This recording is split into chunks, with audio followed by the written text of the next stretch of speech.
Watercolor washes and techniques.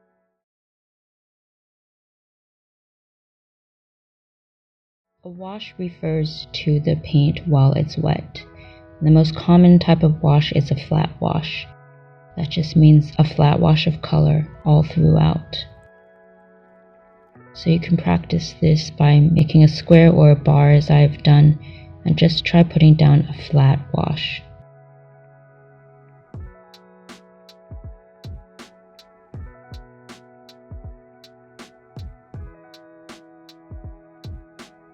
Here we have a graded wash.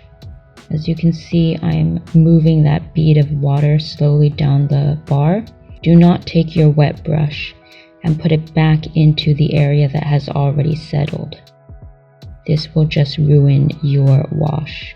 So once I move that bead of water down, I clean off my brush and I start using clear water to fade that wash out to the white of the paper. Every time you need to clean your brush off and go back in. And here I'm using a damp brush to pick up any excess paint. Next up we have a variegated wash, and that just means the color is variegated. And I can go back and forth and put down different colors and mix them all together on the paper.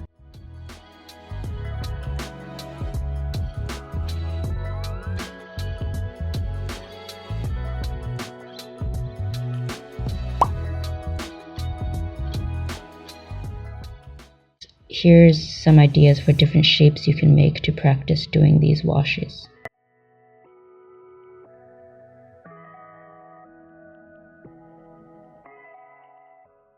Now let's talk about application. There are two main types of application for all paint mediums, and that is wet on dry, which means that your brush is wet and your paper is dry. The next one is wet on wet, where you will use clear water or some paint to wet the surface and then drop in another color or drop in some paint. So here you can see I've wet the surface and now I'm dropping in more paint. And this is called wet on wet. Your brush is wet and your paper is wet.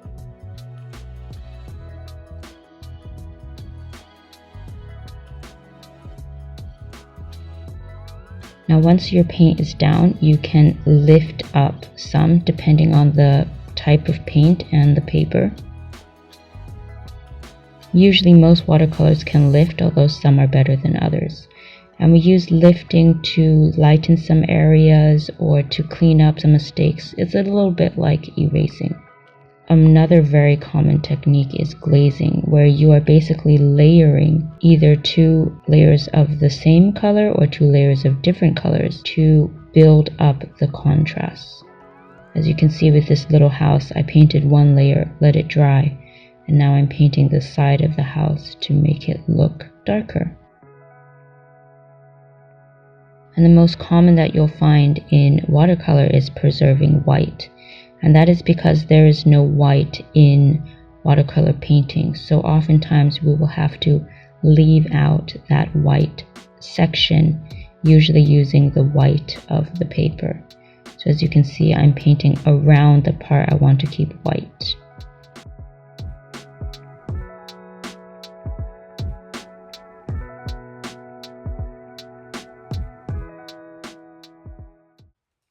Let's talk about brush control.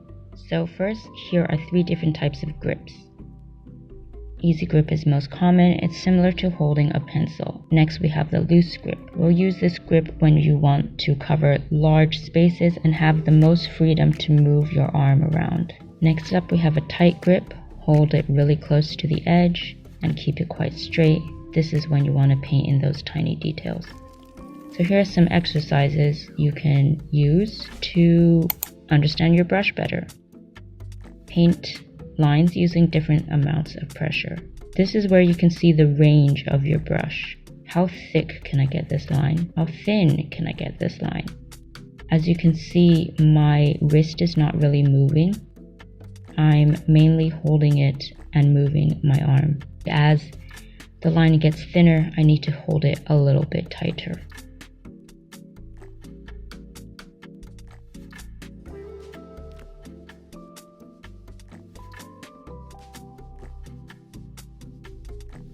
Now that you understand the different types of pressure, practice going back and forth between thin lines and thick lines by loosening up the pressure or putting down more pressure.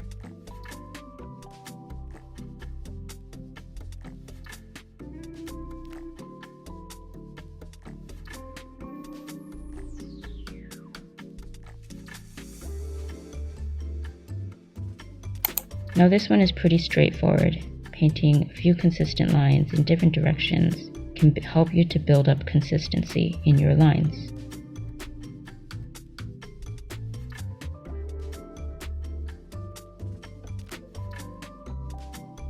Sometimes you'll need to practice painting a flat wash. That's where you can paint different flat shapes.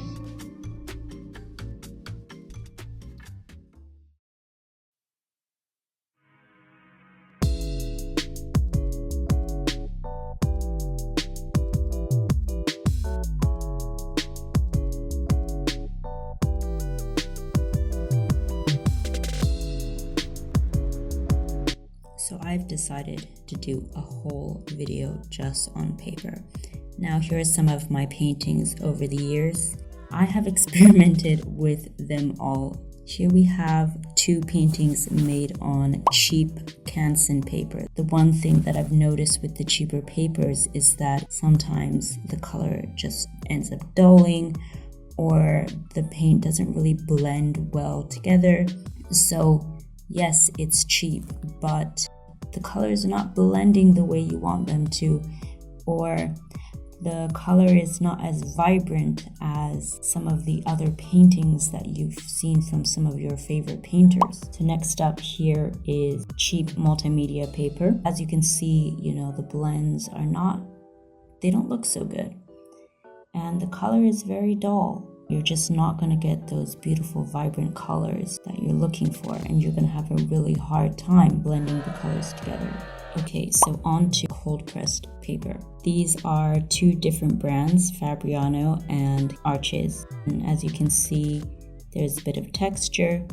Because the paper is quite thin, you don't have as much drying time, so you can still see some of those edges. This paper is still nice to work with. Next up, this is Arches, and as you can see, because it's a bit thicker paper, the drying time is a little bit longer. You can get slightly more smooth blends, and the texture doesn't really show up when you're painting something quite bright. This is Arches hot pressed paper, and as you can see, there's absolutely no texture. It's very smooth. You can make these really beautiful smooth blends, and some of the texture that you're getting is from the granulation in the paint, not the paper itself. So here you can see a little bit of streakiness, but it's still quite smooth. And even though you can see some of the sharper edges here, it still blends really nicely. You can see the difference in the streakiness and the edges between the cheaper paper, not 100% cotton paper, and the 100% cotton paper.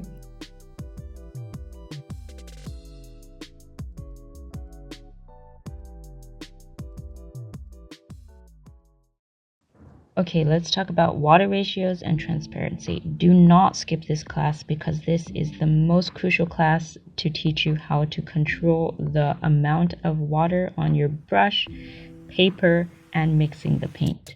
So first up, we have a milky, very saturated wash. Look at the consistency of the paint.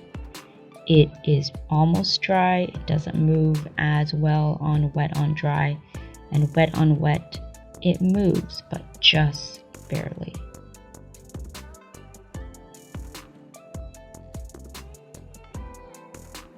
This is good for painting tiny details or just dropping in a little bit of extra contrast. Next up, this is where most of your consistency will live. We call this buttery or mid-tone. As you can see, wet on dry, it applies really beautifully. And wet on wet, it moves a lot faster, but not too much. Last, we have very watery or transparent. We usually use this for the first wash. As you can see, it just moves so nicely wet on dry, and wet on wet, it almost moves too fast.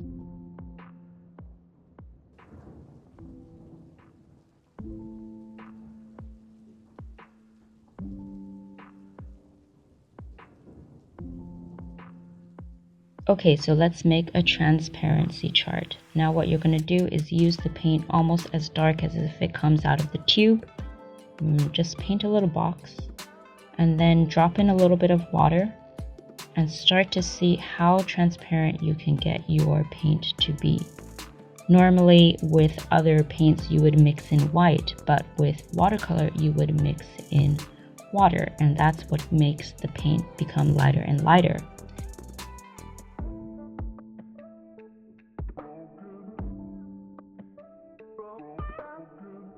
Let's look at the water on the brush. We have a very soaked brush, and then we have a wet brush. We'll use a wet brush the most often. Damp brush is where there's still a little bit of water on it. Some lifting, it will be done with a damp brush. And finally we have a dry brush. This exercise will teach you how to control the water, both on the paper and on your brush. It totally changed the way that I viewed watercolor because I finally felt in control. The first thing you want to do is break your watercolor paper into 3 sections. I've done this by using paper tape. What I'm going to do for this exercise is paint a house. So first we're going to use wet on dry. That means we're using dry paper and a wet brush. So first step, I'm doing wet on dry with a soaked brush. But as you can tell, the consistency is more along the saturated side. So even though my brush is soaked, the paint is quite thick and it does not necessarily move as smoothly as you would assume. Next up, I'm using a wet brush, and the consistency of the paint is more along the lines of buttery mid-tone. So it moves quite quickly and quite easily along the paper's surface.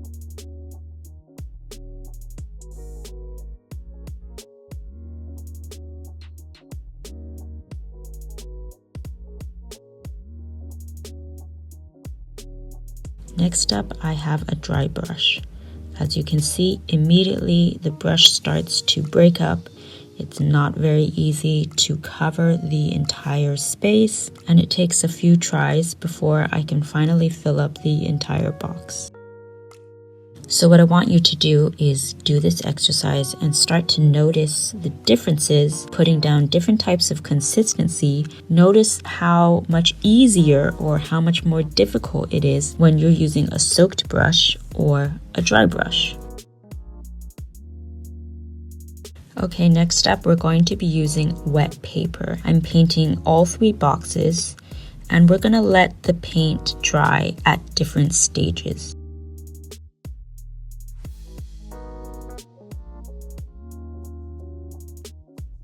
So the first stage, we have soaked paper with a soaked brush. Because my surface is flat, the paint is not really moving around, but after some time, it just blends in with the background and it's gone. You cannot see what I have tried to put down. Next, we're going to use wet paper. I've let the water settle in just a little bit. As you can see, I don't have these pools of water as on the soaked paper. And the brush I'm putting in is going to be a wet brush. The consistency is buttery to mid-tone. Putting down the first layer, it was not really dark enough, so I put down a second layer, but using the same type of brush. Just watch how the paint moves. It doesn't move as much, and it will retain its shape because there's less water on the paper for the paint to move around. Next up, we have damp paper. It is damp to touch, but it is not glistening and shiny like the other 2 sections. And for this exercise, I'm going to use a very soaked brush and paint the same shape. And immediately you can see the paint start to travel outside of the shape that I want. Watch at how quickly the paint travels on the paper. The longer I leave it, the more it's going to travel outwards.